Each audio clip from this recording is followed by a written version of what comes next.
Good evening. My name is Leona Hollingsworth. I am the Director of Metrolinx's Community Engagement for the Yonge North Subway Extension. I'd like to welcome everyone to our 5th virtual open house on the Yonge North Subway Extension. We know that this is a busy time for public meetings and we're in conflict with a few tonight, so I want to assure you that this session will be recorded and that you have the opportunity to send us questions anytime on our Metrolinx page platform. So if you need to leave early or know someone who is unable to join tonight, we'll still be able to access the full session on our site after the event. As we continue to evolve the virtual engagement format, we are adding a call-in option for tonight's event. In your registration email, you received a link to join a Zoom meeting and raise your hand in that Zoom meeting room to ask your question. More about that very shortly. It is my pleasure to be the moderator for this evening's event. As moderator, it's my job to keep the event on time, to ensure your questions are heard, and to make sure we get to as many questions as possible in the time available. I want to thank you again for your interest in joining us here this evening and for your interest in the project.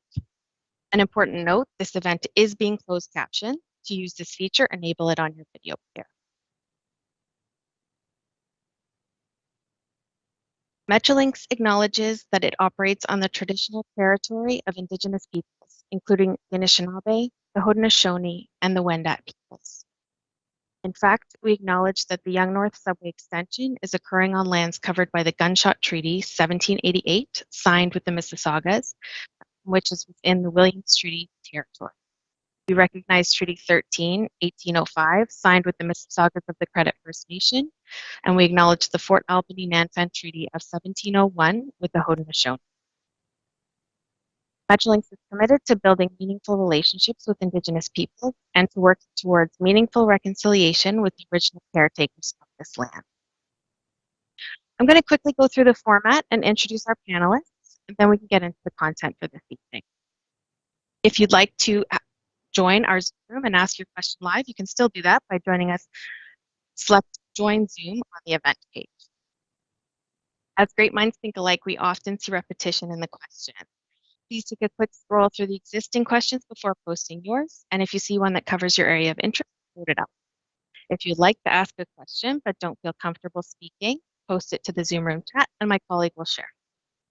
We've scheduled this session to last 90 minutes, and we will begin by spending a few minutes after the presentation answering the top voted submitted written questions from our Engage site, and then we will go to the people on the Zoom call. Please note that written questions will be answered based on votes, while calling questions will be taken on a first-come, first-served basis. We aim to keep each question and subsequent answer to 3 minutes, allowing for as many questions as possible. We'll answer all the questions posted to Engage or in the Zoom chat. Even if we don't get to them tonight, the team will respond as soon as possible and post answers. Again, if you've just joined us, the event is being closed captioned. Use this feature, enable it on your video player. On behalf of the panel, I want to welcome you again tonight and thank you for your time. We look forward to a productive and positive conversation. We appreciate the ongoing connections we have with you and the time you've taken tonight to be here. Your panel tonight includes Stephen Collins, Metrolinx program sponsor for the Yonge North Subway Extension, Mark Chavarro, Vice President of Subways Project Delivery for Metrolinx, Raj Ketterpal, VP for Community Engagement 905 Region for Metrolinx, James Francis, Metrolinx Manager of Environmental Programs and Assessment, Joseph Diggernit, Associate Acoustics and Audiovisual with Arab, and Nick Faeda, my Community Engagement colleague, who will be taking your questions from the Zoom room. Also joining for the Q&A portion is Sam Kalendran, our Engineer Technical Advisor, and Maria Doyle, Manager of Property Acquisition. So we're going to start the presentation, and I'm just going to ask to move on to the next slide. At Metrolinx, we begin every meeting with a safety moment. Probably a lot of you tuning in tonight are familiar with this. Safety is at the core of everything we do. For our safety moment tonight, I'll note that we're heading into winter tire season. So many people are probably thinking about making an appointment to get those tires changed. It's a good idea. If you're like my colleague and want to do it yourself, he suggests driving once around the block and then coming back to tighten the lug nut one more time, just to be extra sure. Does anyone else on the panel have a safety moment they'd like to share?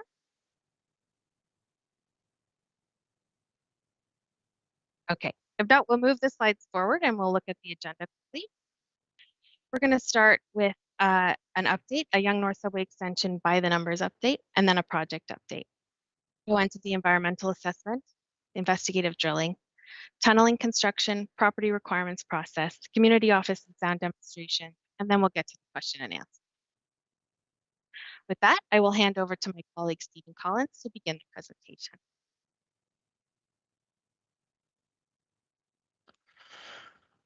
Thank you, Leona, and good evening, everyone. Thank you for joining us tonight. And as Leona mentioned, my name is Steve, and I do have the privilege of being the Metrolinx program sponsor for the Yonge North Subway Extension. I'm going to go through a few slides here to just again recap on where we are with the Yonge North Subway Extension and make sure everybody has the same level of understanding with our project. We are planning the approximately 8-kilometer extension to have 4 new stations and connect seamlessly to the existing TTC Yonge Subway at Finch Station. Stations confirmed in the project scope so far are Steeles, Clark, Bridge, and High Tech. And it's important to note that these locations are being advanced given they provide the highest number of riders, maximize the transit network connectivity, and place the stations where the most people and jobs will be over the lifetime of the subway project. We're forecasting that the extension will serve more than 94,000 people daily, bring 26,000 more people and almost 23,000 more jobs to within a 10-minute walk of the subway service. We continue to study and optimize the benefits as part of our ongoing work. And as a minimum, the extension will save nearly 100,000 daily riders up to 22 minutes on their trip from York Region to Toronto each day. The combined daily travel time savings for residents using the service is about 835,000 minutes, meaning they'll be able to put that time to more productive and better uses. The extension will also reduce total distance traveled by cars during the morning peak period by 7,700 kilometers and reduce greenhouse gas emissions. These benefits are something that we are managing and working quite closely to ensure we maximize, and that's part of the work that we have ongoing now as part of our preliminary design business case. Next slide, please.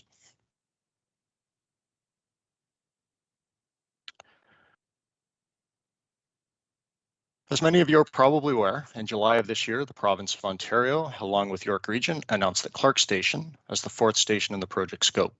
The station provides the strongest transit connections of the neighborhood stations that were studied as part of our work, and it connects to local and rapid transit services along Clark Avenue. It brings existing communities and future development areas along Bathurst and Centre Street to within a short transit ride of the subway service. And recognizing the interest in additional stations, such as Royal Orchard, the province has committed to explore innovating funding solutions and partnerships to support bringing additional stations into the project scope. Next slide, please. Following our consultation with communities and the concerns expressed by residents, we are reviewing our reference alignment below the Royal Orchard community in detail with the objective to travel below fewer homes and at a greater depth. This is notwithstanding the reference alignment design would have a nearly imperceptible effect on the community and the residents it would travel below. We are well advanced on this work and look forward to reducing the number of homes the subway travels below and increasing the depth of the tunnels. Through this work, our project, once in operation, will have minimal effects on the community, including residential properties, parks, and schools. It's also important to note that property owners will be compensated at fair market value for any lands, including underground easements that we require for the project. My colleague will be talking about that in greater detail in the coming slides. We'll continue to analyze the alignment and share information with you and the community as our work progresses. I'd also like to acknowledge that Metrolinx is documenting our review of the alignment option proposed by Transport Action Ontario in late April of this year. Although later than anticipated, this is a highly complex proposal, and the results of our assessment will be shared with Transport Action Ontario later this fall. And with that, I'd like to turn it over to my colleague, James Francis, to provide an update on our environmental assessment work. James, over to you. Thanks very much, Steve.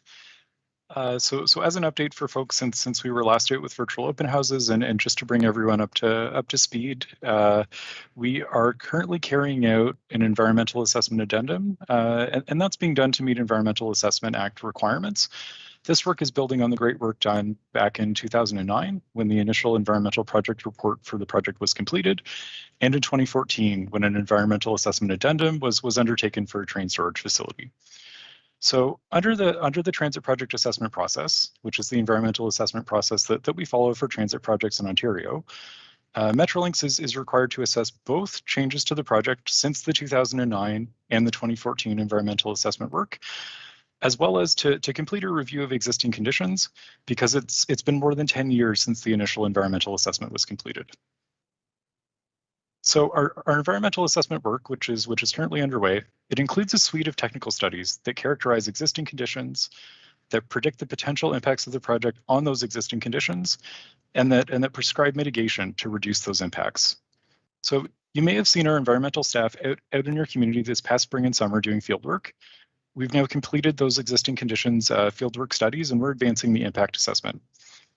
So I'd like to take the opportunity now to walk through each of these technical environmental studies and share some of the highlights of our work to date. I'd just like to emphasize that the impact assessment does very much remain underway and that these results are preliminary.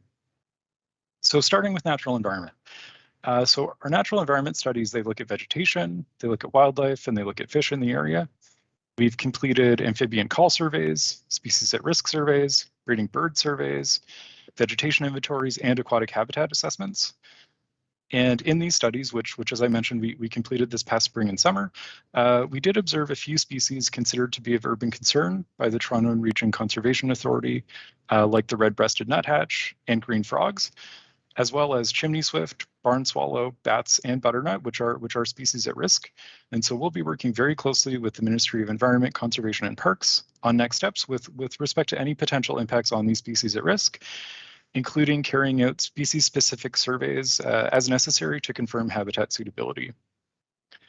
Moving on to cultural heritage. So we've completed a comprehensive inventory of both the known and the potential heritage resources in the study area, including the Thornhill Markham Heritage Conservation District and the Thornhill Vaughan Heritage Conservation District, so that we can work to avoid will be within applicable thresholds at all locations near the project.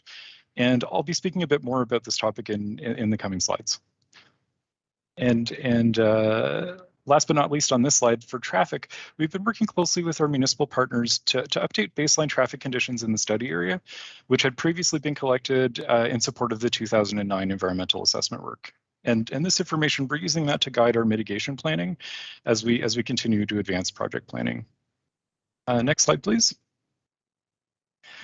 So turning to our land use and socioeconomic study, in this study, we review existing land uses and planned future land uses.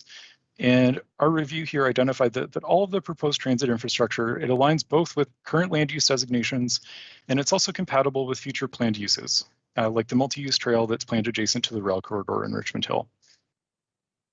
And last but certainly not least, in terms of archaeology, our study here has identified that approximately 98% of the study area has been previously disturbed, and that about 2% of the study area does retain some archaeological potential. Those areas with retained potential are really focused around green spaces, and those areas would require additional surveys prior to construction in the event that any project infrastructure might be confirmed in those areas. Next slide, please. So focusing in a bit more detail about noise and vibration, which we do know is a topic of concern to communities along the route. Our modeling work to date shows that as I mentioned, that will be within applicable thresholds at all locations near the project.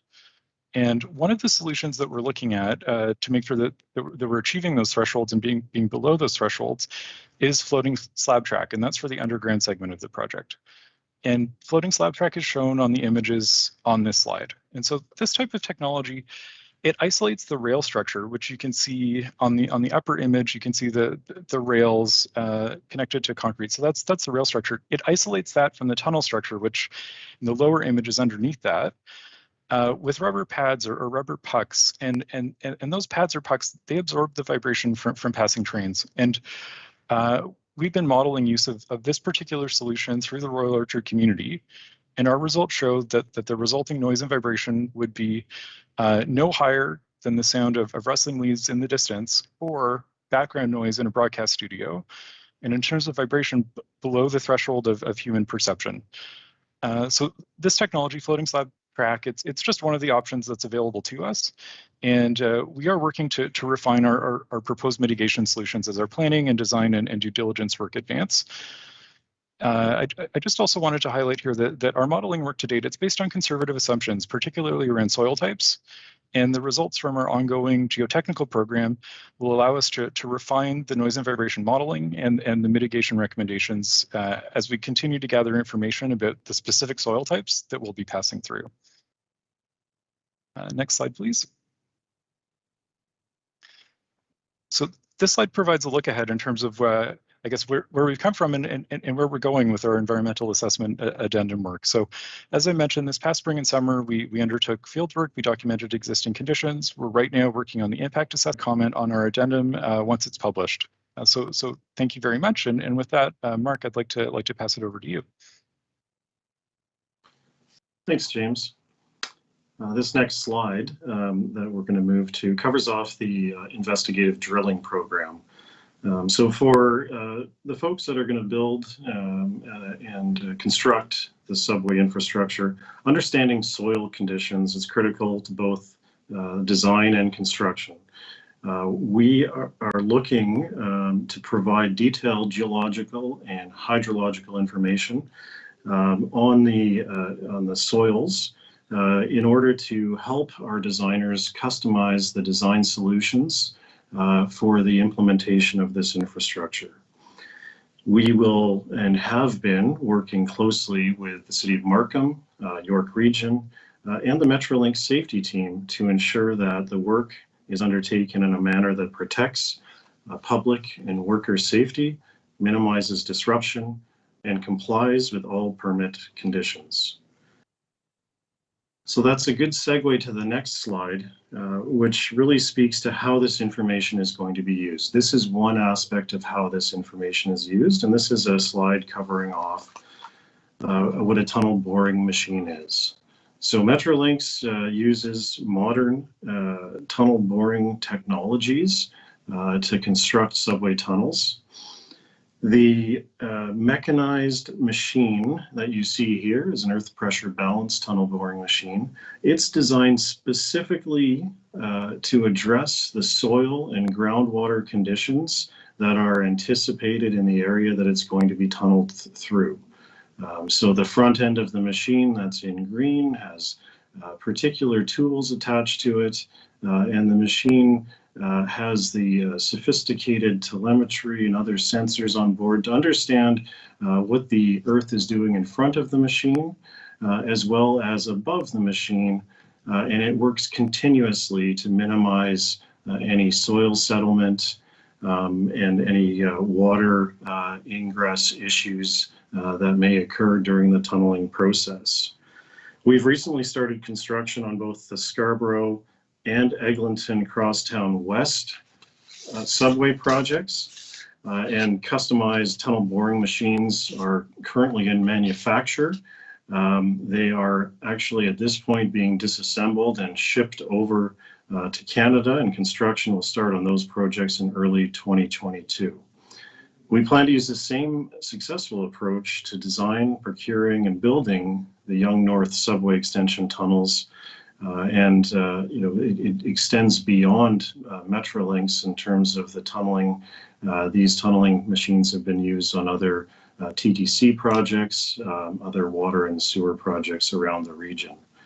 So on the next slide, just a little bit more detail on how a subway tunnel is constructed. And I spoke to this a little bit, but one of the key factors in successfully and safely constructing a subway tunnel is minimizing and managing construction impacts to property, to structures, to other infrastructure that's in the road, like pipes, water mains, sewer mains, gas mains.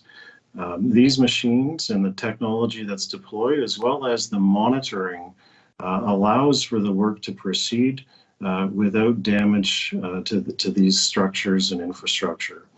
So what happens when we commence one of these projects is that we go out across the alignment and survey all of those pieces of infrastructure and structures, houses, buildings, roadways, etc., before we commence work.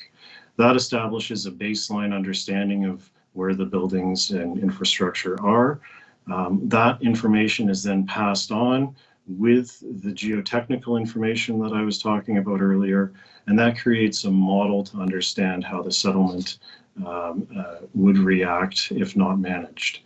That information is then passed on to the contractor who tailors the design solution and the construction solution to minimize the settlement. And as the machine approaches and continues to work through a certain area, there's monitoring in the machine, there's monitoring on the ground, and there are levels of tolerance that are set which allow the machine operator and the constructor to compensate for any differences in what is anticipated versus what is happening. And so this is a technology that is safe, effective, and as I mentioned before, used all over the world with great success. So the last point on this slide to really mention to the folks watching today is that the pre-construction surveys that we would be coming out to talk to people about and have already engaged with a number of people on, that's the way to set the baseline. This is an important part of the process. It's a non-invasive assessment of the property just to begin the process of understanding what the baseline is. From there, we then now know what the condition is, and if anything is to happen during construction, we then can talk and understand what that might be and have information and data to assess that. So over on to the next slide. We've been talking a little bit about tunnel depths, and as Steve has mentioned, we continue to assess possible route refinements and tunnel depths to reduce impacts on residential properties. Regardless of where we end with the alignment decision, we continue to commit that where the subway passes below single-family residential properties, the tunnels will be a minimum of 20 meters below the surface to the bottom of the tunnel, and that's what's depicted here on the slide. For residential properties that we do travel below, owners will be compensated at the appraised fair market value for their property, even if the property requirements are only deep underground. So we have a bit more information on the next slide regarding the property compensation process. And we know that we will need property from residents and businesses to construct and operate the subway. I mentioned the other projects that we have ongoing with Scarborough and Eglinton, and we've worked successfully with a number of property owners across those lines to hand over the property and compensate the property owners, like I said, at a fair market value. If we need your property, we will, or part of your property, we will contact you directly and speak with you so you are the first to know that that is the case.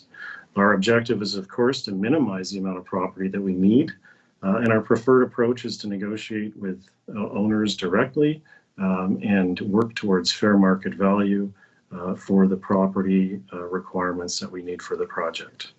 Our process on property is a standardized, transparent, unbiased process which allows for owners, if they request, to have their own appraisal done by the appraiser of their choice, which is funded by Metrolinx to help the process move along. So on the next slide, we have project schedule.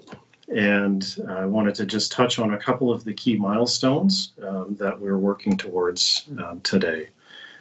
So we have three key items here.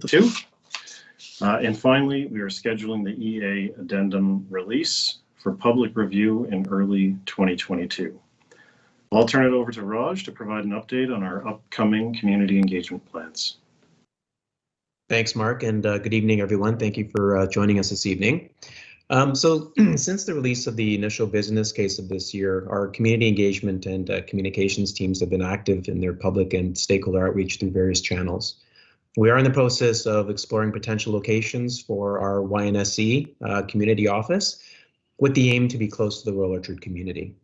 Our community relations team members will be available at that location, and members of the public will be able to come by to learn more about the project, ask questions, and receive updates. And of course, we will be available through our usual other channels. Go to the next slide, please. So through our consultation, engagement, and feedback received to date, we do know that noise and vibration is concerned for some residents in the Royal Orchard community. We are confident that with our initial assessments, tunnel depths, and proven technology solutions, that noise and vibration associated with train TC train passing underneath, the 1 to 3 meters of soil cover completely eliminated the vibration experienced. At Schulich, attendees witnessed local examples of how recent technology improvements mitigate noise and vibration levels for buildings directly above underground subways. The delegations also visited a lecture hall on the main floor and a basement level room. With the HVAC system off and all conversation temporarily ceased, noise levels were minimal to non-existent. The second phase of this program will include curated visual infographics to show comparisons between unmitigated track, existing mitigated track, and future expected levels. We're also developing a physical scale model demonstration of track and train and track vibration isolation. The intention is to have something portable that can show the approach for track design and mitigation and interaction with the train to show the technology in action. And our final phase of our experiential program will feature sound demonstrations within our community office. And I'll now hand it over to Joseph, who will share some more details. Thanks, Raj. So my name's Joseph. It's good to be here. And a little bit more detail on what these sound demonstrations will entail. And the reason we're doing this is because, as opposed to just setting out a set of numbers and saying the noise from the train is going to be X dB at this frequency, we want to be able to provide a place where you can come and actually hear what that is and actually experience it, as opposed to just reading about it or seeing a graph or some data tables. And so this technology has been in use internationally. We've been doing it for my firm's been doing it for HS2, Crossrail for high-speed trains in Texas. And what you're seeing on the screen now, these are images from the Experience Center at the Perth Airport, where we demonstrated what a new runway would sound like. And this is before it's even built. And this allows for a tighter community engagement experience where folks actually get to hear what it's going to sound like relative to things they already know. And in this case for Perth, it was, what aircraft was like as a Perth resident.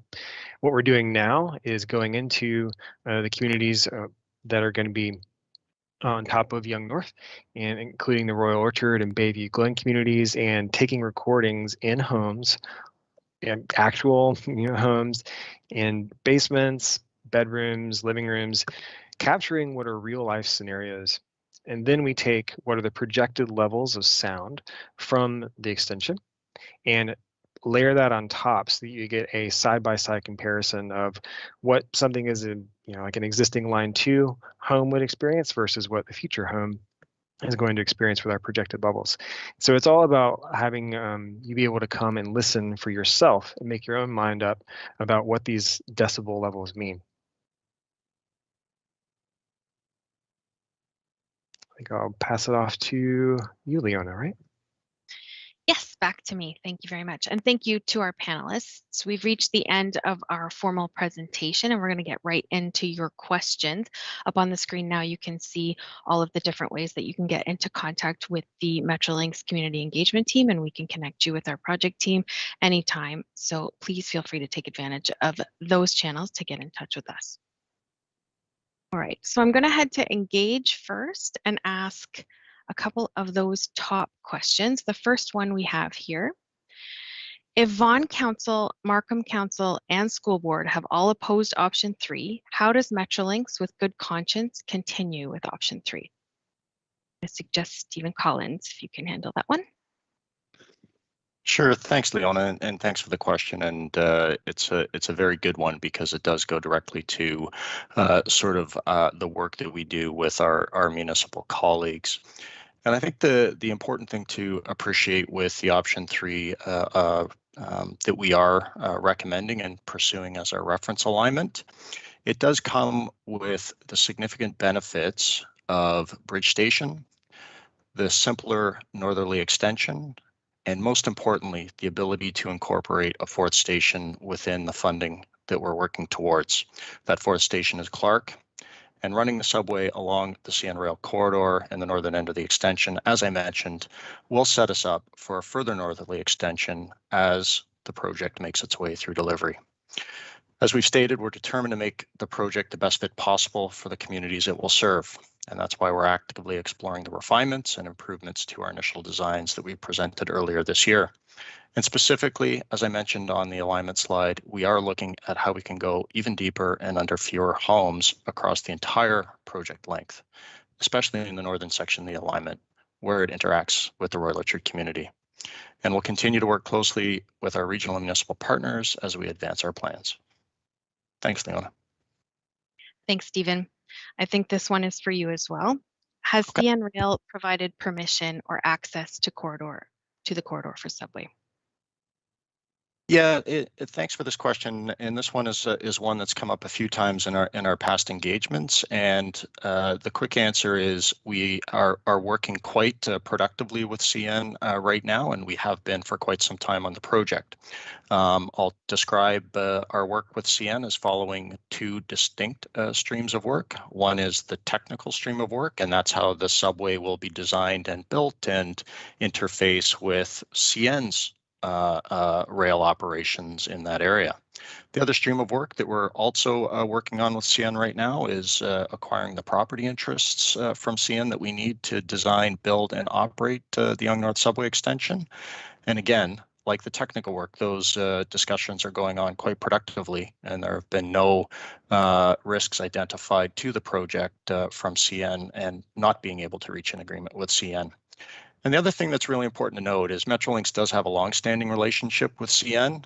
We are engaging with them across all of our program areas, especially on the GO Rail side.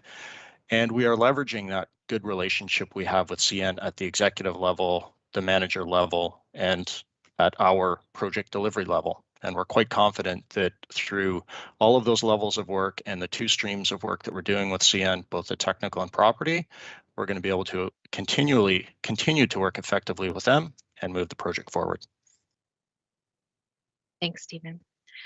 Okay, so I'm going to take another one from Engage, and just a reminder that what I'm starting with here are the questions that were voted, had the most votes from you over the last couple of weeks. We'll move into the Zoom room after this one to see if there's any questions in there. What law states that Metrolinx cannot tunnel under a cemetery? I believe the same law applies to my home. Why are my sensitivities and rights ignored? Stephen, I think we'll start with you on this one as well. Sure, thanks, Leona. There really is no law that states we can't tunnel under a cemetery. So I just want to dispel that myth that sort of is being asserted in the question here. We have done our research and our due diligence, and there's no law or legislation that precludes a subway from being built under a cemetery. And similarly, there's no law that precludes the subway from being built underneath a residential property, a commercial property, or some other type of land use. And what we're wanting to sort of share tonight is we did look in a significant level of detail at whether or not an option or a route that would achieve our bridge station and travel below the Holy Cross Cemetery could work. And I think as we've sort of reported out to this group in the past or to... Is Mike Filatov. Hang on a sec, Mike. You're unmuted, so go ahead. Okay, I'm unmuted. Yeah, we hear you. So first of all, as I heard, no parking is planned by this time. Is that correct? Sorry, say that again, Mike. No parking where? No parking is planned. No, you didn't plan any parking by this moment. You are going to plan the parking, right? That's correct. We're studying parking as part of our preliminary design business case. Okay, I'm a programmer, so I know that if you don't plan something from the start, it comes out, if at all, diminished and not working. It's the same with parking. It's the same with construction. It's the same with any industry. And this demonstrates the approach of neglecting the interests of the public in this in this project. Why wouldn't you listen to the public? Why wouldn't you listen to the residents? Why wouldn't you listen to the taxpayers? You want to decrease the expenses and increase the potential for extension. Why wouldn't you ask the taxpayers if they do want this potential for extension? If they do want to, any amount of compensation wouldn't compensate the life that they planned in that particular location, the life that lived there, and they intended their kids to live there. So why wouldn't you let residents, why wouldn't you let taxpayers vote on what you're proposing? Why do you take up the decision about other people's life? The public property is much more protected. If you want to build the extension safely, why wouldn't you do it directly through the public property? Okay. Okay, Mike, I'm gonna ask you to just hold off there. There's a lot in there, and we're gonna try to answer some of that. But I just want to make sure that everybody who's asking a question live to keep your questions concise and short if you can, only because we want to try to get to as many askers either live or on the chat as possible. So let's not filibuster. Let's just ask our questions concisely if we can, please.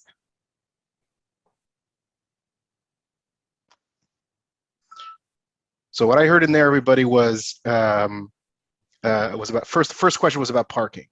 Have we factored parking into our plans? Maybe we can talk a bit about the business case process and how design matures over time. Yeah, happy to, Nick, and thank you for the question. I'm going to try and sort of answer it as best I can. So the first part of it was somewhat sort of technical and scope related on parking. And as I mentioned, so we did sort of consider parking as part of option 1 in the initial business case, but we did not consider parking as part of option 3 in the initial business case, or option 2 in the initial business case for that matter. And the reason for that was that, you know, the provision of parking as part of sort of these major subway projects is sort of taking away from the overarching objective through the full life cycle of the project, that's through the full 80 to 100 years of the service, is to really prioritize, you know, having people walk to the subway service, having people cycle to the subway service, and using other transit modes to connect to the subway service. What we found through our business case work, our initial business case work, is that there was a significant demand for parking, and there was a ridership uplift with the provision of parking, and we saw that through the results of the option 1 analysis. And so, as a result, and in response to feedback that we've received from residents through sessions like this, through municipal elected officials and municipal staff, and also through some of our provincial colleagues, they've asked us to study in detail the requirements and providing parking in the northern portion of the project as part of the preliminary design business case, which are under right now. And that preliminary design business case is a critical step in our project, what we refer to as our project delivery life cycle, that really sets out what the benefits of the reference option are and the key scope elements that need to be included in that. and that parking is being studied as part of that preliminary design business case. And I completely get, I've been in project delivery for quite a long time. The earlier we can identify these requirements in the project delivery lifecycle, the better it is for overall delivery, the better it is for managing scope and managing cost and managing completing the project on time. The next part of the question, and I'll try and interpret it as best I can, really in sort of my hearing, left me thinking, why did Metrolinx not put the options to a vote within the community or give them some part in the decision making about which option would be selected? So part of our project delivery processes and life cycle is for Metrolinx to study all of the potential options for achieving the project objectives and achieving the best objectives within the funding that's available. And we did that through our business case process. What we wanted to do before engaging with communities on any of the options or even some of the pre-initial business case optioneering we did is to make sure that we had at least viable options that could be delivered by the project team and put into operation. And so that's what we did as part of our work. We went through the 3 options analysis in our initial business case and the supplemental analysis that we did sort of to take a look at going deeper below the community and avoid tunneling below Holy Cross Cemetery. And that was the reference alignment that we have now landed at and the supplementary analysis that was included in our initial business case materials. And so what we are now doing is we are consulting and engaging with communities to listen to the comments, listen to the feedback, and update our plans as best we can based on the feedback that we're receiving.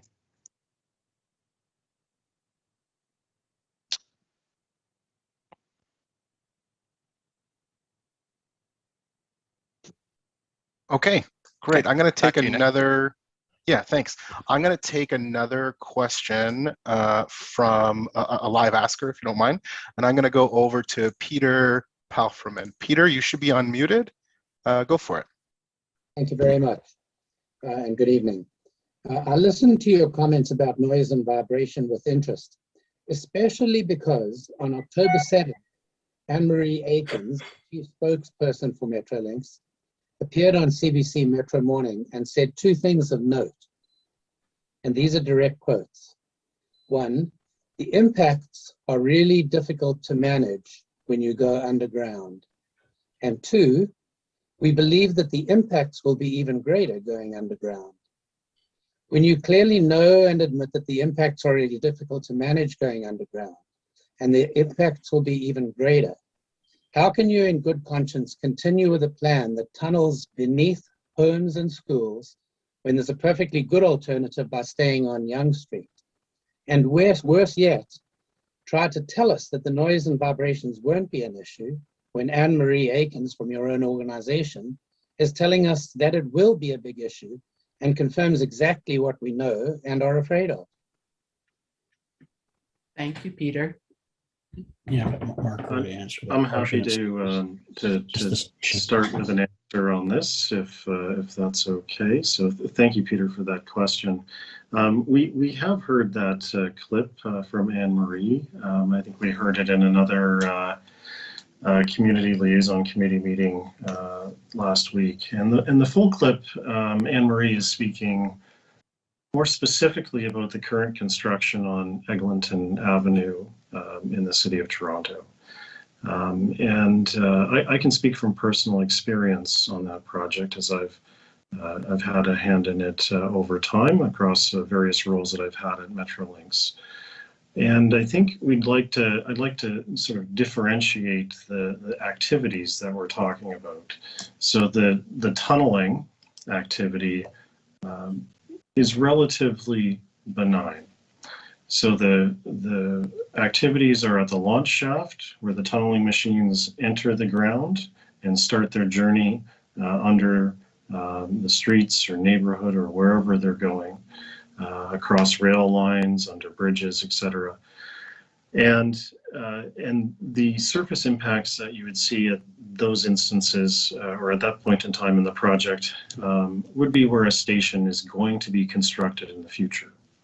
And in that case, depending on the construction methodology of the station, before the tunnel gets there, we would install what's called a head wall, which is a row of concrete that cuts perpendicularly across the roadway. And so that would be the only real surface impact for the tunnel. The context statement was, say, Jimmy, it was going under the park, and that underground was better than, was more disruptive than above. Well, I can't speak. Sorry about that. Go ahead. That's okay. It's good to know. So that's tunneling. And so again, if we're talking about tunneling underneath a residential neighborhood, what I can say very specifically is that the tunneling is essentially, it's imperceivable as it goes through the community. There's no station construction planned in the community. The tunneling machines pass. They travel at about 15 meters per day.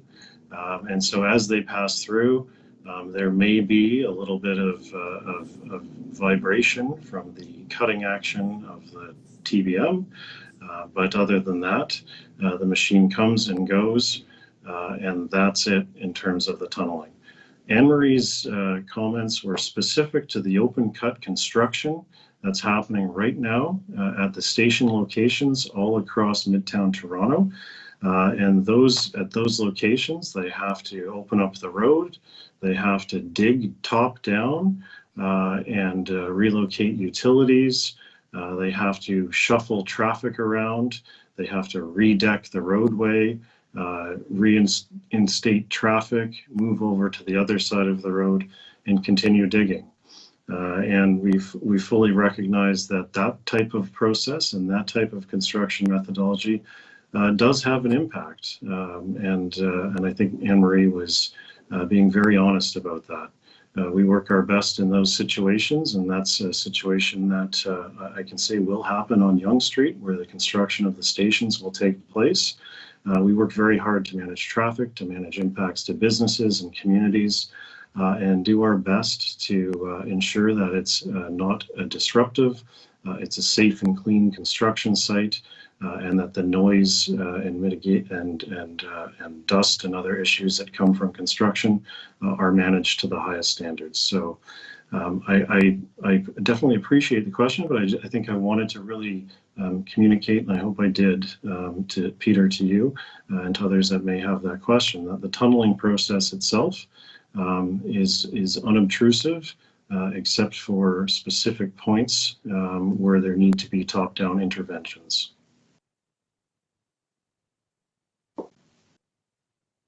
Thank you. Thank you. Just want to take a minute to acknowledge that we have some representatives with us this evening, welcoming Mayor Scarpitti, Deputy Mayor Hamilton, Councillor Irish, and Regional Councillor Chan to the chat. Thanks for joining us this evening. Nick, I'll hand it back over to you to see if there's some more live questions. There are. I want to take one from that was actually written. This one is from Ken Nash. Please advise when the parking plan will be available for public comment, and will this be before the EA is complete?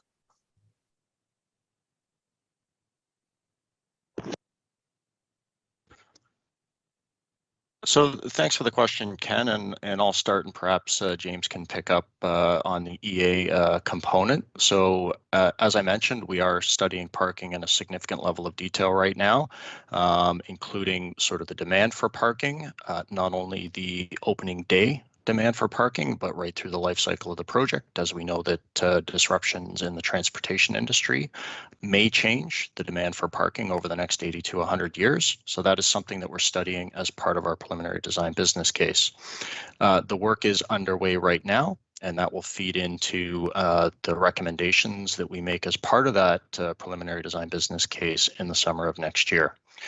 As we're looking at options for parking, we are really considering the optimal location to be up associated with Bridge Station, given the fact it's not only sort of the connection to the subway, but it's also at the convergence point of the other rapid transit services. And we're able to think about and potentially use parking for customers who are wanting to access those other services. And it's also at convenient highway access, and it really does have a sort of limited interaction with the communities that will be built on both the north and south sides of Highway 7 and 407 up through that area. So in response, we are working on it. The recommendations will be coming as part of our preliminary design business case. And I'll just turn over to James to see if he has any comments on how the parking will be incorporated into our environmental assessment addendum. That's great. Thanks very much, Stephen. And Ken, thanks for the question. And so in terms of the environmental assessment addendum work is proceeding based on the analysis captured in our initial business case and initial business case refinement as we advance our work. And so we make conservative assumptions around area, around station locations, areas that we think could accommodate construction staging in laid-in areas, and if PDPC or preliminary design business case results for parking potentially overlap with those, then we may not need any additional environmental assessment coverage. If there are parking decisions that result in additional areas of disturbance, we would look to undertake an additional addendum at that time to cover any additional impacts associated with that. So we're very much watching the business case work as it advances, and we'll be undertaking any additional environmental studies as needed to align with those decisions as they come forward.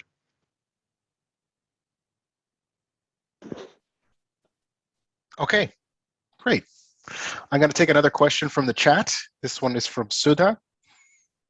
Is Metrolinx or decision makers providing the residents an irrevocable guarantee that the project and subsequent operating trains will not in any way impact our properties? If not, how are you going to advise us on how to protect our homes and properties from noise, vibration, or any other collateral damage due to your option 3? Would you like me to read that one again? Structure above ground. These machines and our job and our contractor's job is to construct the tunnel without damaging anything above the ground. We have an extensive monitoring program that begins very early in the process. And it continues all the way through past the completion of construction. And it is designed to understand what's happening with settlement and to proactively mitigate the settlement of the ground as the construction takes place. So these are not new technologies, they're not experimental. These are tried and true technologies that are being deployed and have been deployed across the region successfully. So that's kind of part one of the answer. Part two is that if we need to acquire part or all of anyone's property as a result of the subway or subway tunnels traveling underneath even a portion of that property, we're obligated to purchase that right from the landowner. So we will contact the landowner directly and speak with them about what that land right is and go through a process to acquire that property. So in that process, we would have a discussion about what the purpose of that acquisition is, and then discuss what the impacts of that construction or that activity or land right would be. So I can pause there and see if there are other panelists that want to supplement that answer. Mark, can you just maybe just re-highlight on the pre-construction surveys, and that's at cost to Metrolinx, please, because I think it's important. Yeah, absolutely. I think I breezed over that a little bit quickly, Raj. So thanks for prompting me on that. So again, what part of this process is coming out early to assess the existing conditions of all the structures across the alignment. So that involves sending actual people, actual humans out to take photos and to ideally inspect the exterior of the property and understand, again, what the exact condition of that property is. That goes into a repository, a file, and it also is used by our engineers to inform the people that are designing the transit infrastructure of what the type of structures are that are above the tunnel. And so that then provides more input into how the construction is going to be handled. That's called the precondition survey because that happens early. We would be coming out to contact affected owners and speak with them about completing that survey. And then we would look to, and that's completely at our cost. And then we would look to follow up with a monitoring program, which is unobtrusive, but it is a program that establishes the base level of where the ground and the structures are. And then as construction proceeds, we continuously monitor what's happening at the surface to ensure that there's nothing that's unexpected that's happening. So this is, again, a process that I got to where you wanted to get. Yeah, I think, the message is that, all these things are in place to ensure that, that you're protected. And the documentation of all of this is that record. And, there are established processes that, are built into our contracts, with our contractors. And to ensure that, if anything does happen, if there is any damage, we've got that documented and, that that damage is taken care of, essentially. So hopefully that provides a little bit more context on the insurance side of things. We've already talked about the noise and vibration, mitigation and the modern tunneling technology that, will be used. Also, providing assurance there that it's been used globally, it's proven technology. There's a number of different solutions and we're committed to using the right solution for the right condition. Yeah, thanks. And Leona, if I could, just to supplement the answer, that's a lot of discussion about what happens during the design and construction stage. I just want to sort of let the asker of the question know that Metrolinx, as the agency of the government of Ontario, is going to own and be accountable for the maintenance of the tunnels, the track, and the subway infrastructure throughout the entire life of what we refer to as the life of those assets. And so the province and Metrolinx, as the agency of the province, is not going anywhere. We're going to be accountable for the maintenance and the responsibility to ensure that this infrastructure remains in a state of good repair. There has been some discussion in the past about, yes, the TTC may be contracted to do the maintenance and be responsible for the delivery of the maintenance on some of the infrastructure that we're going to be building as part of this work as it goes into operation. But the accountability and setting the levels of maintenance and the response to maintenance activities will rest with the province. Thanks, Leona. Thank you, Stephen. Nick, I think I'm going to stay with you. I'm sure you have a lot of hands up over there. Yes, thanks. I've got a lot of hands up here, a lot of questions in the chat. People are responding to what folks are saying, but I want to back it up just a little bit. I'm going to take one more question from the chat. Should be a quick one, and then I want to go to a live hand. This question is from Jordan Max. Will York Region buses turn around at Clark Station or connect/pass through but continue down to Finch Station?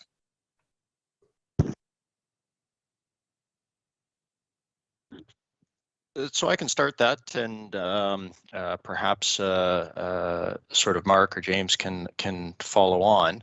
But the quick answer is we're working with York Region Transit to understand what the routing will be after the subway goes into service. What's really, really important is those 3,000 buses per day that use Yonge Street to access Finch Station and deliver sort of customers to the subway service are going to be able to connect to the subway further north on Yonge Street. We're going to get them off the buses that are in the mixed traffic and into the subway service that's going to achieve that travel time savings that we've talked about. As far as the ultimate routing after the subway service goes into operation, that's something that we'll continue working on with both York Region Transit and the Toronto Transit Commission, and details of that will continue to be shared as they become known. But the intention is to get customers off the buses as early as possible and onto the subway service if that's the intended purpose of their trip.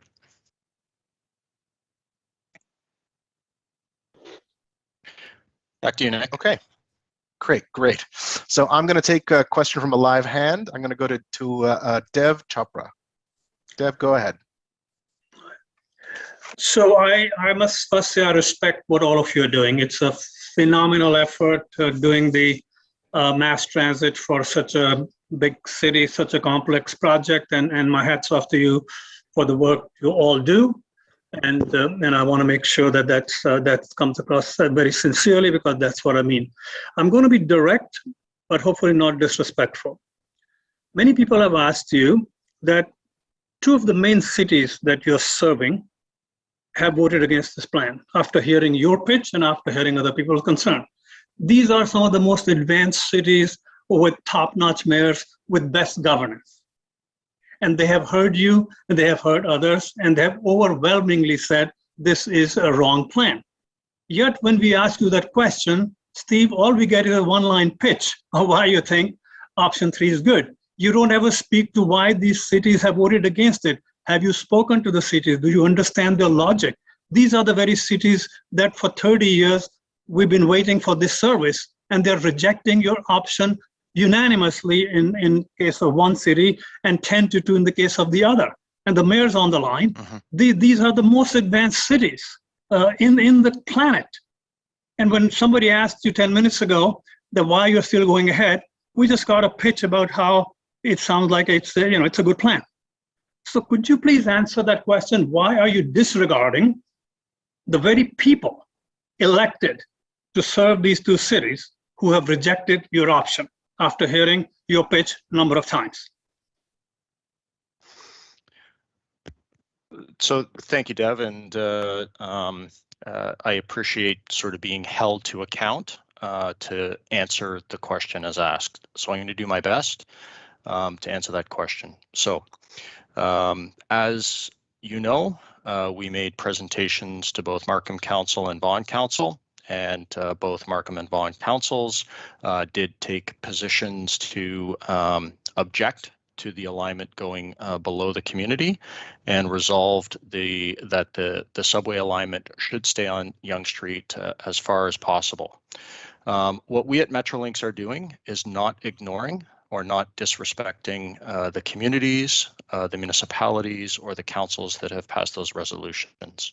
What we are doing is we are taking all of the feedback we're hearing, both individually from community members through sessions like we're having tonight and through those council resolutions. I can tell you quite clearly that those council resolutions not only come into the Metrolinx project team here, but they go into our Metrolinx executive, and they go into the Government of Ontario through the Ministry of Transportation for their awareness and understanding as decisions are being made on the project. So under no circumstances do I want to leave anybody with the impression that Metrolinx is not considering the needs and the positions and the feedback from residents, the municipalities, and the elected officials. What we are doing is we are trying to make a technical and a recommendation on the best project to move forward for the Yonge North Subway Extension. We have the challenge and the interesting opportunity that we do have 5 elected councils that are within the limits of the project. We're dealing with the City of Toronto, Markham and Vaughan, obviously, Richmond Hill and York Region. And what we're trying to do is make the best project recommendation to all of the stakeholders, including Markham and Vaughan Council, for the investment in the subway project. And so while my answers typically come back to we're trying to make the best project recommendations, I want to leave everyone with the clear understanding and knowledge that we are taking all of the information that we're receiving through these discussions, all of the information that we're receiving from municipalities, both at the staff level and through the municipal councils, into consideration when we're making our decisions and our recommendations for the project. We like to see some evidence of that. Thank you. Okay. Thanks very much, Dev. I'm going to go to another hand. I'm going to go or just down on my list, working in alphabetical order by first name. It's Dale Reed. Go ahead. Dale, go ahead. Or Ian. Ian, hello. Hi, Nick. Thank you. Yes, I've been doing a lot of thinking about the alignment and the why. And this question is, I guess it's really for Stephen. Can you please explain the relationship of a transit-oriented community based on the Planning Act of Ontario and the intensification that's now going to happen up, obviously south of the 407 across in that strip of Langstaff Gateway? I think it's not just parking. It's intensification of population, and we all know what population growth is going to explode here. But we already, it's not about parking, it's about traffic, it's about, I think we heard something like the original plan for Condor, for example, which is 60% of the property was something like 15,000 condos. We, from the my reading of the Planning Act, you can intensify up to like 150% now. So alone, that's going to be something like 35 to 40,000 condos, plus the other property, plus the properties north of the 407, plus what's happening at Royal Orchard, what's happening at Shoaldice, what's happening. So this is going to explode. I mean, I can't even imagine how we are going to get out of our community, even with the traffic that's going to be taken out of Langstaff with the subway. It's laudable, but can you please speak to just exploding population growth, the developers more or less getting a huge stake in really in the intensification and the disruption of everybody's lives up here? So thank you for the question, Ian, and I'll try and answer that as best I can. There are sort of a lot of different concepts in there. So I think the first thing that like I'll say we is the community of the GTA and in this particular case Southern York Region have to understand that there is a significant population growth that's going to happen between now and 2051. For folks on the call who are tracking some of the work that's happening at the municipal level across the GTA, they are all looking at their official plans and their growth plans and really trying to make good policy decisions as to how they're going to handle the significant population growth that's going to happen over the next 30 years. The province, through the Ministry of Municipal Affairs and Housing, publishes what's called the growth plan. And that growth plan is really the strategic document that sets out how our communities are going to grow, because we need to grow. Our population needs to add people to continue sort of economic progress and continue to backfill the jobs that people who are retiring are going to be leaving. So population growth is needed. The question is sort of where do all of those people live? What we are doing within the transit world is looking at major transit station areas. So these are planning areas around our major transit stations, and the Yonge North Subway Extension is no different than any other transit corridor where the major transit station areas have been identified. What has been in planning for over a decade is the Richmond Hill Centre Langstaff provincially designated urban growth centre. What that means is this node within the area of Southern York region and within the Greater Toronto and Hamilton area has been identified as a major growth hub. And so the transit work that's been done in the past by York Region along Highway 7 and Yonge Street with the BRT, the work that we're doing for the Yonge North Subway Extension to bring transit service into that growth node is in part to support the population and employment that's planned by regional, municipal, and provincial plans at that location. And it's also being accommodated by not only the 407 and Highway 7 transportation corridors through that area, but also the future 407 Transitway, which is the major east-west transitway that's planned for the area. And what we're doing with our project is trying to consolidate and centralize all of those transit services into a single hub with Bridge Station. You mentioned the term transit-oriented communities. What the Transit-Oriented Communities Program is, and some of you folks may have heard about it, but what we at sort of the province are doing is trying to make the best integration between transit and the planned adjacent development. And the Transit-Oriented Communities Program is designed to do that. So the first thing that we're doing within the subway project is we're coming up with the transit solution. The second thing we're doing is, you probably have seen the Transit-Oriented Communities announcement, is working with our colleagues at Infrastructure Ontario, the Ministry of Municipal Affairs and Housing, and adjacent landowners to find out how we can best integrate the planned developments that they have with the subway project that we're bringing forward. And that's the work that we're doing to try and activate or really make the most of that major transit station area, bring the transit and centralize it at the hub, which is going to give the great transit service that will enable it to support the residents who are going to move into that Richmond Hill Centre, Langstaff Gateway Urban Growth Centre. Now, there's lots of development that's happening sort of across Markham, across Vaughan, across Richmond Hill. And so there's a tremendous amount of work, and I know this from sort of all of my activities, is that, you know, some of the servicing that's required for all of that growth is being studied and analyzed. The servicing, the Yonge North Subway Extension, is just one component of all of that servicing to provide transit and transportation capacity to help manage all of that growth. I hope that helps to answer your question, Ian. It does, Stephen. You've done a good job. I guess from my standpoint, I guess what about the interests of the people that live here and now? You know, what about the gridlock that's going to happen? We know that not all of the people in Gateway Langstaff and north of the 407, just for an example, I really want to focus on Gateway Langstaff because, you know, the proximity of a rapid transit hub allows for the intensification to that level. So, you know, so from that standpoint, that's why the alignment is under our neighborhood first and foremost, to deliver that at the doorstep of this development, and it's veered off Yonge. I think there's no other reason for it. So, you know, it may serve the developers, but it doesn't serve our community when there's a viable option that goes straight up Yonge Street. So I would really like you to speak to that, because, you know, intensification for that particular area and that particular group of developers is really what I believe Bridge and High Tech's about.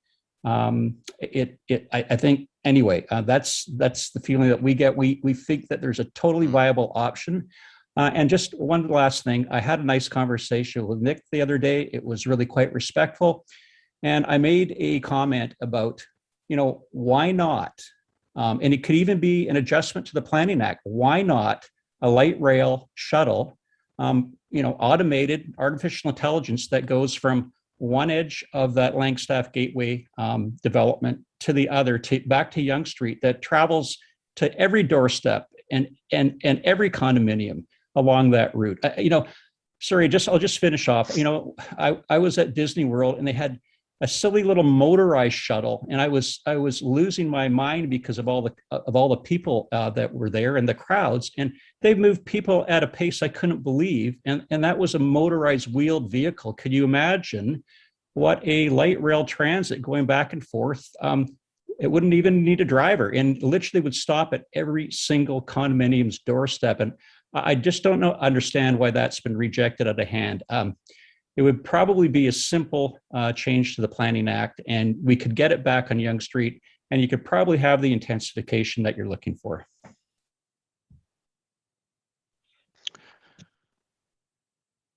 Okay, thanks, Ian. And what I can say is as far as our bridge station goes, like what we are doing is bringing it to the convergence point.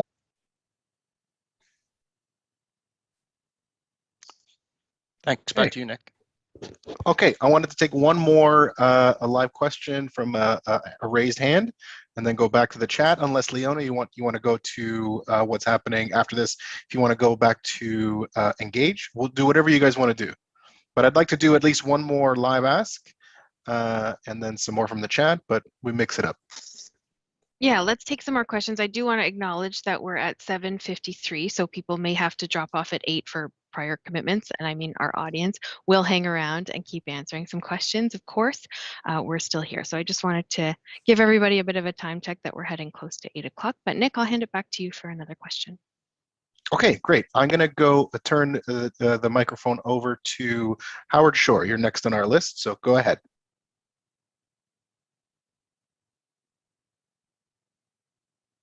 Howard, go right ahead.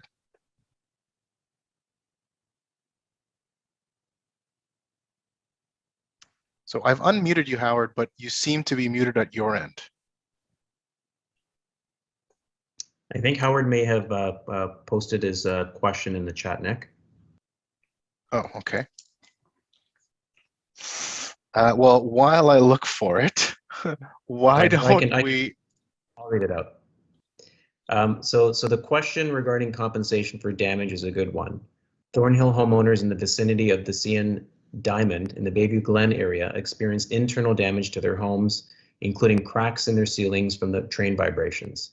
CN, just like the provincial government, wasn't going anywhere, but CN and the federal government were tone deaf to the damage caused. It's imperative that there is a firm legal guarantees protecting homeowners. I believe that was Howard's question.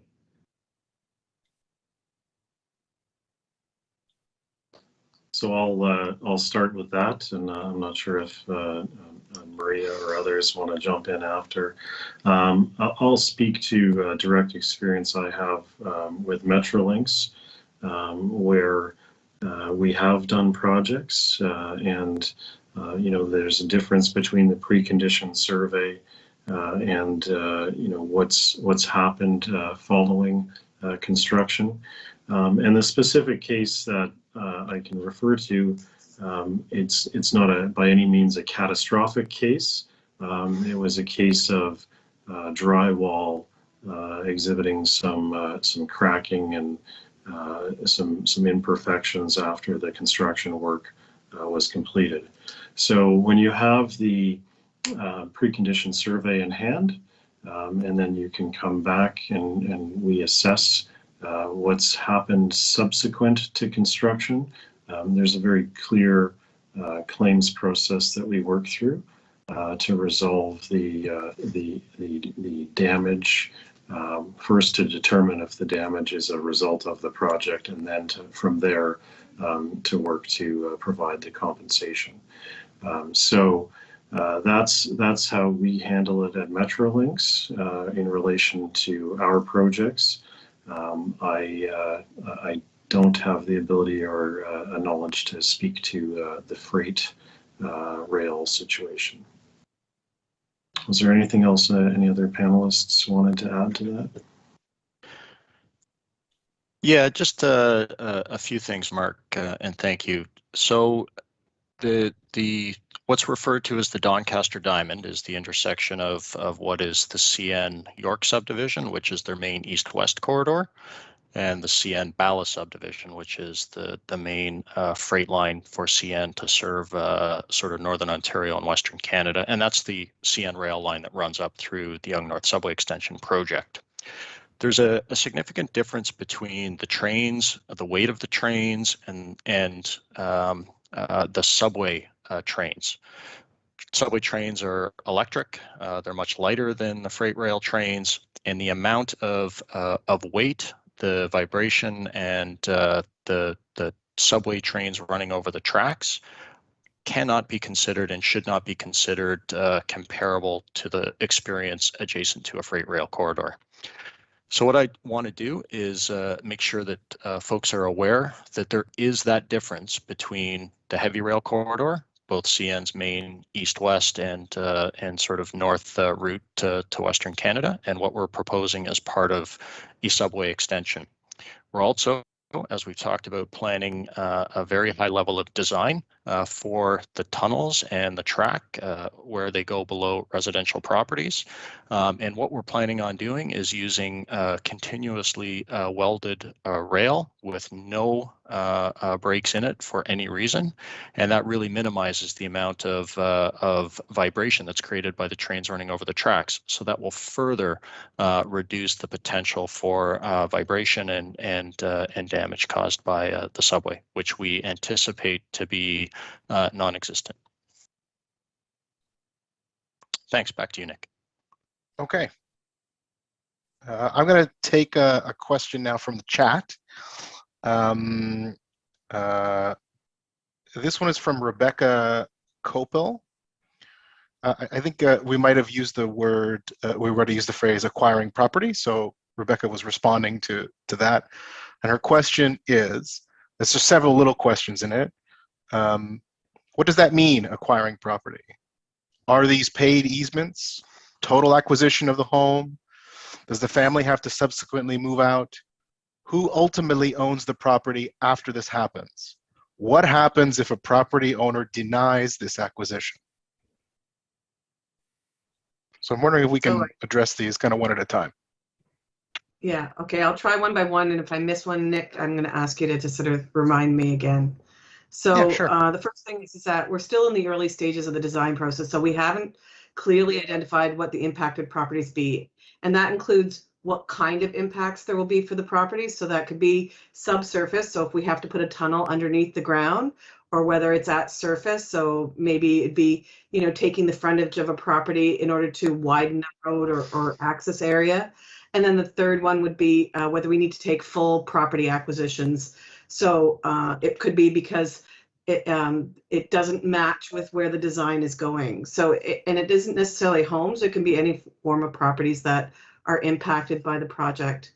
So we know that you're really eager to understand what these sort of impacts are and how your property may be affected by the project. But when we get to the stage where we've actually clearly identified these sorts of impacts, that's when we reach out individually to each of the landowners that are involved, and we can start to have that conversation. So we want to have the conversation as soon as possible, but we also have to be cognizant that we actually need to be clear that the property is required as part of the project.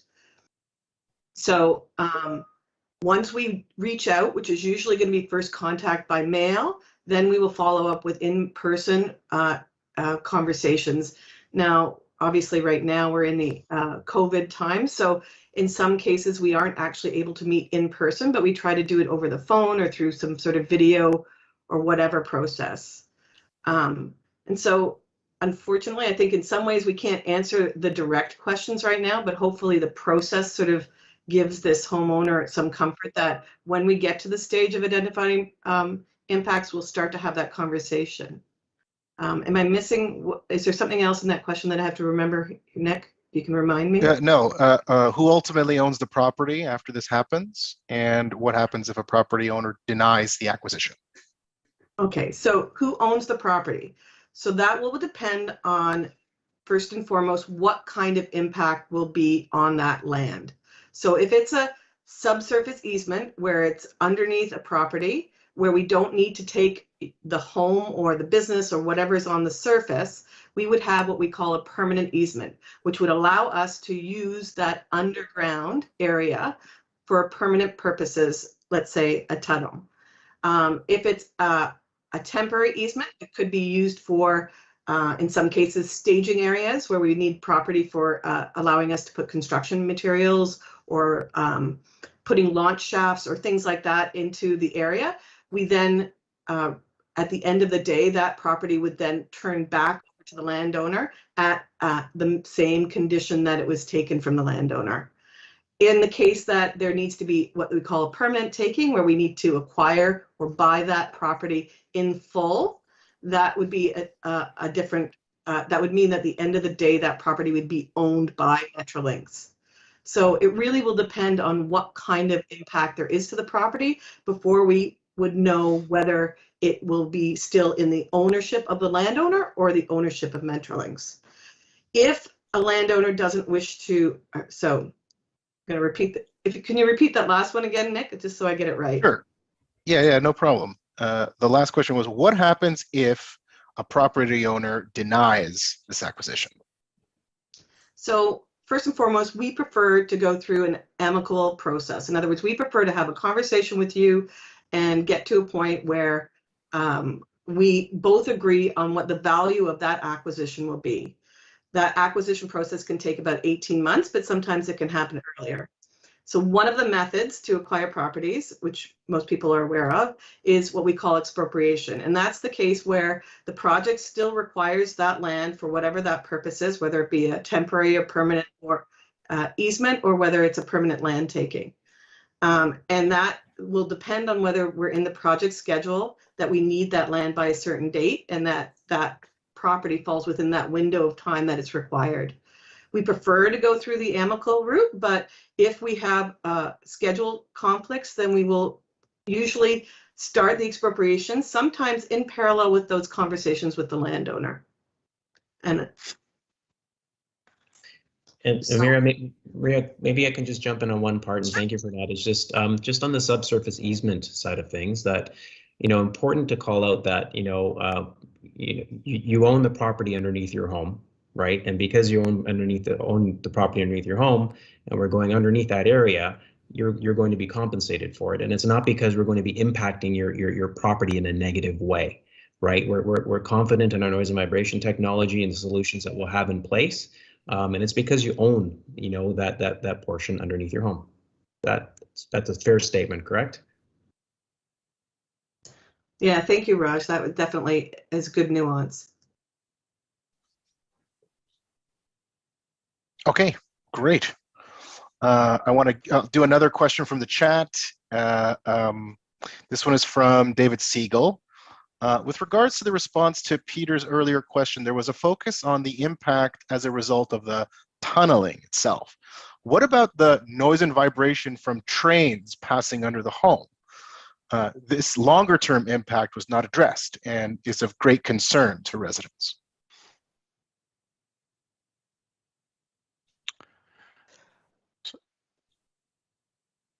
Yeah, I was just going to say, maybe I'll sort of look to you, Sam and Joseph, to enter in here and provide that sort of subject matter expertise on this. Yep. Thank you, Stephen. So as James shared earlier on, our initial predictions for the vibration from the subway trains, as well as the ground board noise, that's the vibration that you can hear, the rumble of passing trains, indicate that the vibration levels will be imperceptible. So you should not be able to feel the vibration at all within homes or structures above or nearby the subway tunnels. And in terms of the ground board noise, that is the rumble, the sound levels, or the predictions that we have for the sound levels, indicate approximately 29 decibels, or what would be equivalent to kind of leaves rustling in the distance, or the background sound levels in a recording studio. So I think that slide kind of spoke to some of the preliminary results, and we're looking forward to sharing some of the more detailed results with you as they become available.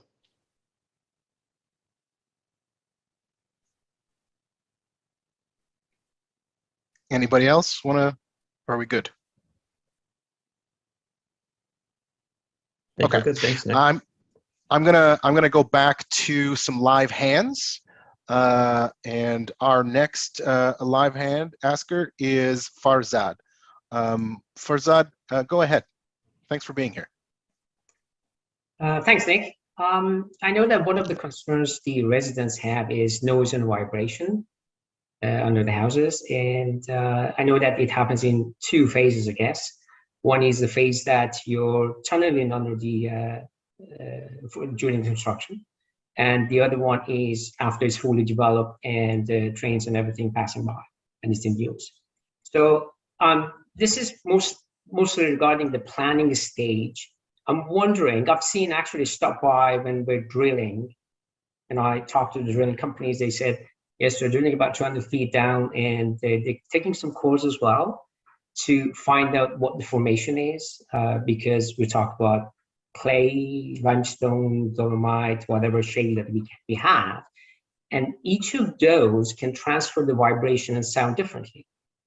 Now, my question is, first of all, how you guys measure that noise and vibration? And also, how you guys, because when I look at the number of small drilling rigs, there are a few only.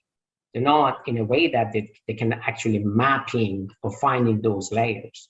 I'm wondering, in terms of planning stage, to minimize the noise and vibration, what do you do in terms of measuring the noise and vibration in each step or each meter along the path to find out how much it is? By the way, my background is logging, which is logging in oil and gas industry. Just to let you know, and I deal with lots of logging, which is all of these logs coming from 5,000 meters and down to the surface. Yeah, thanks, Farzad. I think I can handle that. So as you said, the geotechnical work is kind of in progress, and right now we don't have a complete picture of the soil and the types of soil along various parts of the route. So we'll find out more in due time. And you're absolutely right that different types of soils and rock transmit vibration differently. Some are more prone to more efficient vibration, so vibration doesn't decrease as much with distance. In terms of the modeling completed so far, we take a conservative approach, that we assume that the vibration propagates efficiently. And of course, that leads to kind of higher noise and vibration levels in terms of the prediction. So if the geotech work comes back and the soils are not efficient propagators of vibration, then the predicted noise and vibration levels will be of course lower.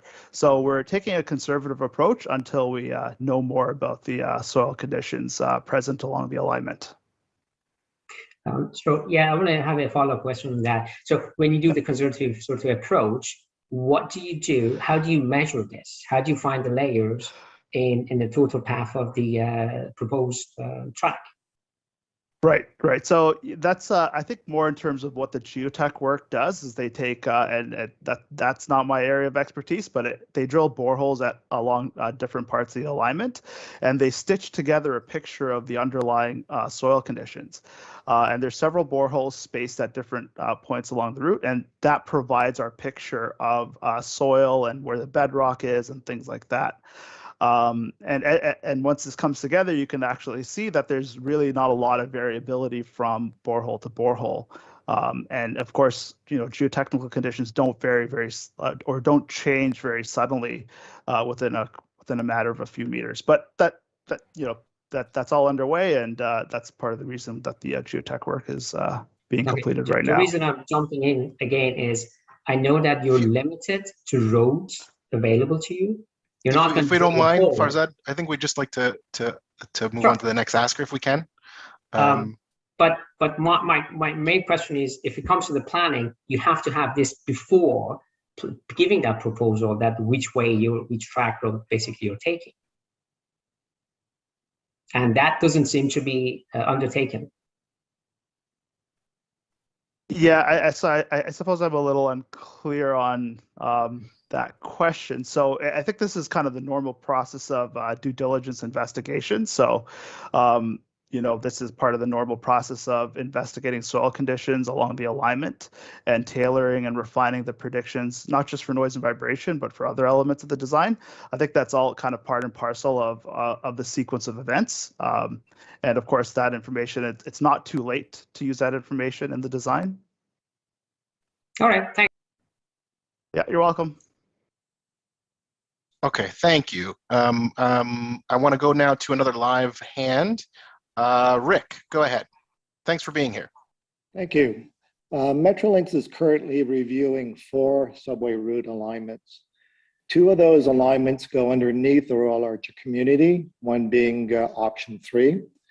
There's also 2 alignments that avoid the community, travel further north on Yonge Street, and travel through the proposed development in Langstaff Gateway. I've also heard tonight that comments from the community, from the school boards, from the local councils are extremely important to Metrolinx. My question is, the evaluation criteria that Metrolinx will use in looking at these 4 subway alignments, will these important groups be a measured factor in the evaluation?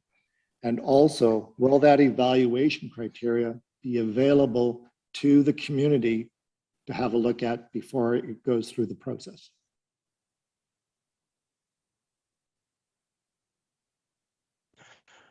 So I can start with the answer to that, and others can join in as well. Thanks for the question, Rick. And so I guess the first way to answer the question, or the first part of the question, is Metrolinx has quite a defined, publicly available, and rigorous business case process. What we do is we evaluate our options under each of what we refer to as 4 cases.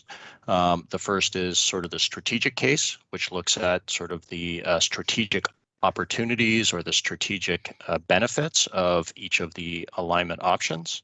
The second case is the financial, which is all of the costs associated with designing, building, and operating each of the options. The third is the economic case, and these are really the benefits, the monetized benefits. So transferring, travel time savings into dollar savings and monetizing those benefits. And it is that economic case that usually includes the benefit cost ratio, or the BCR, that people typically gravitate to as sort of the single point of proof on each of the options. And I want to dispel the myth that the BCR is only one of the elements that's considered in sort of our overall evaluation of each of the options. And then the fourth case is the deliverability and operability case. And so that gets to the risks, the challenges, the opportunities of delivering the project. So going through all of the design, planning, approvals, stakeholder engagement processes as part of delivery of a project. So the delivery challenges or opportunities that we have, and then the operability of the project once it goes into service. What are some of the challenges that we would have from operating each of the options? And so, Rick, to your point about where do sort of public input, public feedback, the resolutions by Markham and Vaughan Council, and all of the work that we've been doing to collect stakeholder and resident input, that goes into the deliverability of each of the options. And so that is one of the criteria that is used in the evaluation, and it gets compared against each of the options that we look at as part of our project. And it goes into the overall evaluation and decision-making process, which looks at each of the 4 cases and not any one discrete piece of input into the criteria.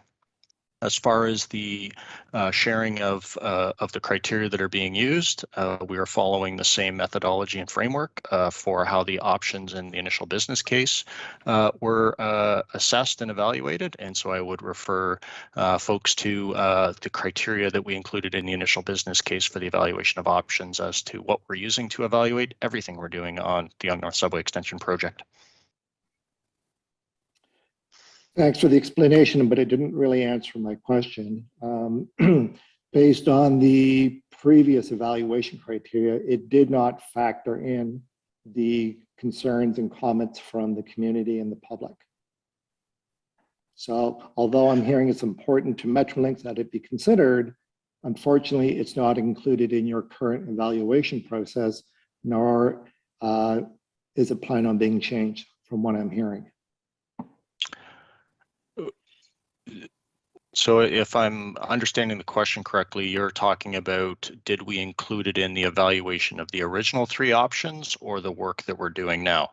So what we did as part of the original 3 options is we took all of the input that we had as we were building the initial business case, and we were doing that prior to engaging communities.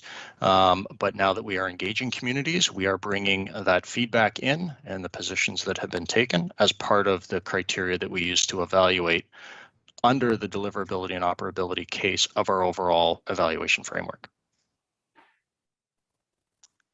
So okay, I think we want to move on here, Rick, if you don't mind. I'm sorry, but it didn't answer my question. And what I'm hearing, it's not the public and the community's concerns are not being considered as part of the evaluation criteria. This is the bottom line, what I'm hearing. So I apologize if I'm not coming across clearly. They are being included as part of the evaluation criteria, and it's part of that deliverability case. Okay. Thank you very much, Rick.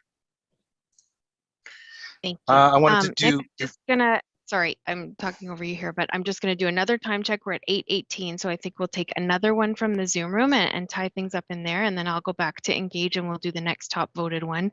A reminder that we will answer every question that's been submitted tonight. You will get answers to your questions, and thank you for sticking around with us here. This presentation and the chat will be posted. Our conversation here will be posted onto Engage as well. So Nick, do you want to take the last one from the Zoom room? Yeah, great. Thank you. I got one more. I'm going to read it out from the chat. And it's from Corey Byberg. Thanks for this, Corey. So here's the question. Excuse me if this has been asked and answered, but I would like to better understand what the advantage is of the subway going through a residential area with significant community concerns, as opposed to going directly up Yonge Street, where I believe the community concerns would be greatly reduced. Can you help me understand? Yeah, so I'll start that one, Nick, and again, perhaps others can sort of supplement. But I think what we are doing, and to try and sort of answer that question, we're trying to find the best transit project for the investment that is being made on the Yonge Subway Extension.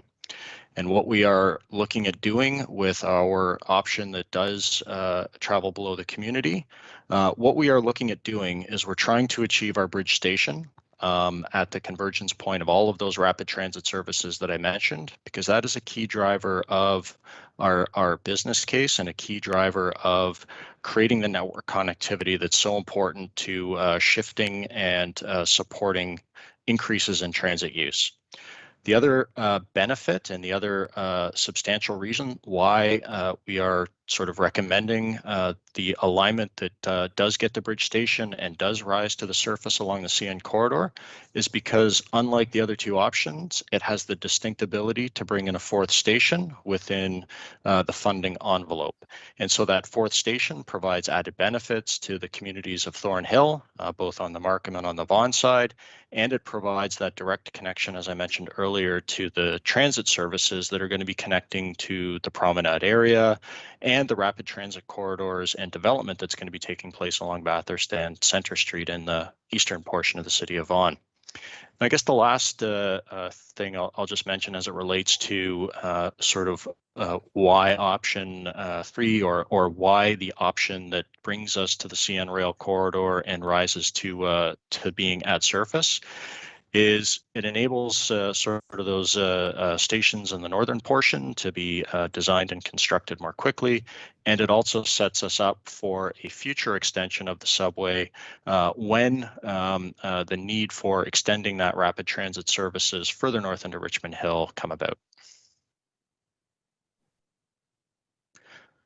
Back to you, Nick. Actually, we're going to go back to Leona. Thanks, thanks, guys. Thanks, Nick. Okay, so the next top voted question on Engage is, what are alternative alignments that Metrolinx is looking at? I think this is with you, Stephen. Yeah, thanks, Leona. And like really the precise route of the subway extension will continue to evolve as our planning work happens. We expect to have more detailed information on this to share with this group and more broadly within the communities in the coming months and as our further design work progresses. And what's really important to that work is the geotechnical investigations that are taking place right now.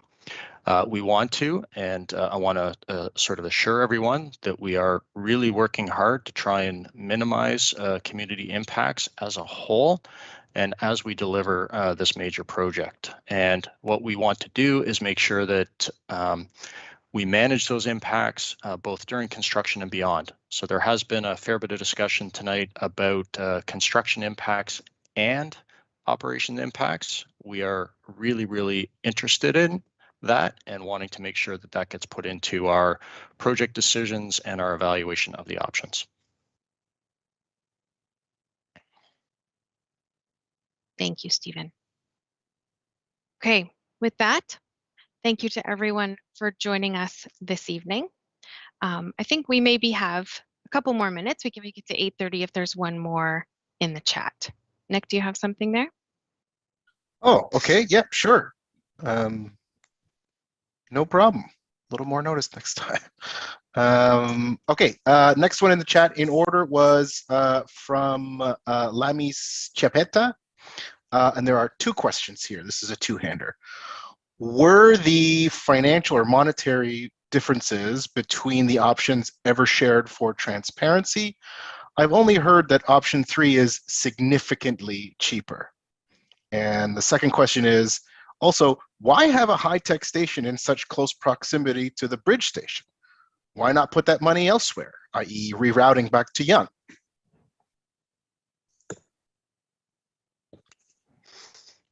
Okay, thank you for the question. So the first part to that is the financial. So yes, the financial case is one of the elements of our initial business case, and what I can do is refer you to that document that does clearly sort of outline the financial side of each of the options, not only the initial capital cost of each option, but also sort of the operating cost and the life cycle maintenance costs of each of the options. So that information is presented there, and sort of, you know, you can go and sort of read that. And what I can sort of tell you from a Coles Notes standpoint, and I'm probably dating myself with the Coles Notes reference, but the option 1 and option 2 solutions are approximately $400 million more expensive to build. That's not taking into account the long-term operations and maintenance costs, but the initial capital cost is about $400 million more. And that is approximately the price of each of the 3 neighborhood stations, and why we described the ability for option 3 to accommodate 1 additional station within the funding envelope. The second question around the proximity of bridge and high-tech station, sort of understood and completely understand the question. It's something that we have sort of answered in the past. And what I just want to sort of give a bit of a frame of reference to is under the current sort of municipal plans and the provincial growth plan for that area, we are going to have very, very high densities in both the Langstaff Gateway area and in the Richmond Hill Center area. We're talking about sort of downtown level of densities, and the proximity of bridge and high-tech stations, although close, are similar to the proximity of stations in a downtown area that are servicing sort of high density development areas. And so we don't think that the proximity of those 2 stations is inappropriate for what that community will be over the 80 to 100 years of our project life cycle. In addition, they really do service 2 different functions. While they are going to support the developments around them, as I've mentioned in the past, Bridge Station is a major transit hub, and it is really being designed as a major transit hub. It's the convergence point of those 5 rapid transit services, 4 existing when Yonge is in place, and then the 5th one being the future 407 Transitway. But it is the convergence of those transit services and will be that sort of major station. The station at High Tech is really to service the High Tech and Richmond Hill Center development and the growth of that sort of southern central Richmond Hill area, because they are going to grow, have significant development.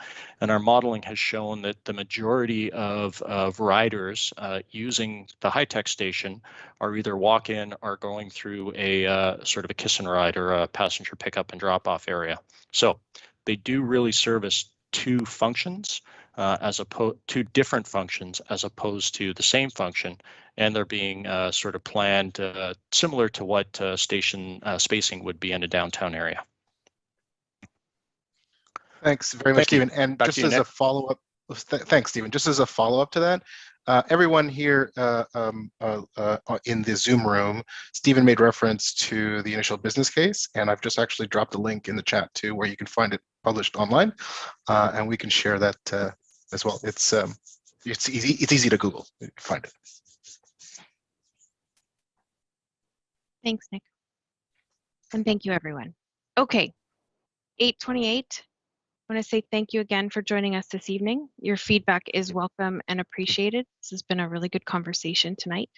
If you haven't already, please sign up for the Yonge North Subway Extension newsletter to stay informed about the project and be notified about upcoming public events. You can do so on our website, metrolinx.com/Yonge Subway Extension on the slide. Good night. Stay safe. Thank you.